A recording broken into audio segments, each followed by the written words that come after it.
ढुक जई है। जहिया हमारा टोला में तोहर बकरी ढुक जई है। भूकवा हमार मरी तो तोहर बकरी भी सुख जई है।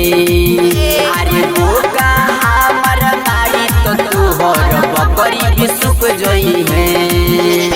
जहिया हमारा टोला में तोहर बकरी अरे ढुक जई है। जहिया हमारा टोला में तोहर बकरी ढुक जई है। भूका हमार मारी की तोहर बकरी भी सुख जई है। अरे भूका हमार मारी तो तोहर बकरी भी सुख जई है। भूका हमार मारी तो तोहर बकरी भी सुख जई है।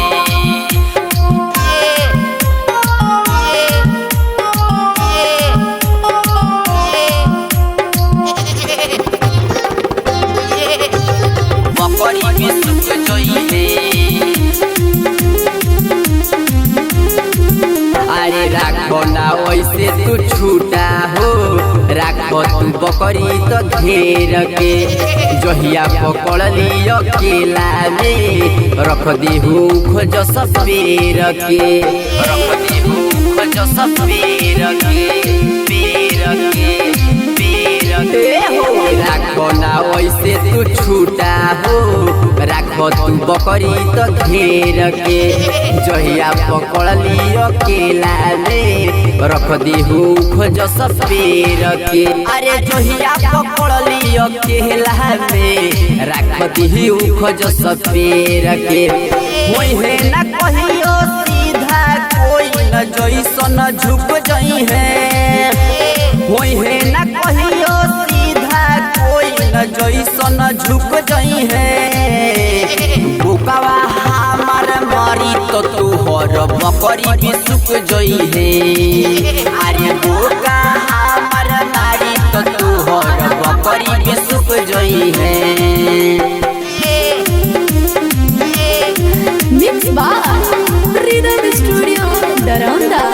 ओके बहाना तोहर बकरी भूका से मिलस रोजाना। प्रेम में बाटे है पागल भूकवा खातोरे नई खेऊ खाना। खातोरे नई खेऊ अरे नई के खाना खाना। ओके बहाना तोहर बकरी मिले आवेली रोजाना।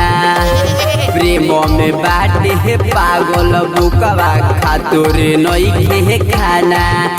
अरे प्रेम में बाटे पागल अरे खातोरे नई खे खाना। पवन राजा के नजरी से जहिया चुप जई है। अरे जगदीश शैलेश के नजरी से जहिया चुप जई है। भूकवा हमार मरी तो तोहर बकरी भी सुख जई है।